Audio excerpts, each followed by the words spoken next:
skala ni. Kalau saya makan strawberry ni, saya akan makan direct lagu ni je. Ataupun tiga-tiga nak emas ni, buh dengan coklat ataupun asal hot strawberry tu. Hot belai, hot kata hot debu tu. Tapi ni, ada orang bisa cara dia. Makan dengan susu. Makan dengan susu lagu mana pula, kita tak ada terah. Malam ni kita terah. Ni susu. Dia kata kalau hot masa-masa strawberry masa lagu ni kak, terah makan dengan susu. Jadi kita terah. Kita ambil. Ni strawberry. Strawberry ni kita belikan pada Highland ni. Bismillahirrahmanirrahim. Nah ni, ada susu. Bismillahirrahmanirrahim.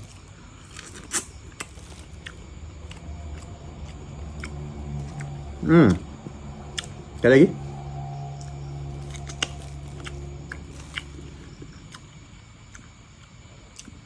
Rasa pelik sikit.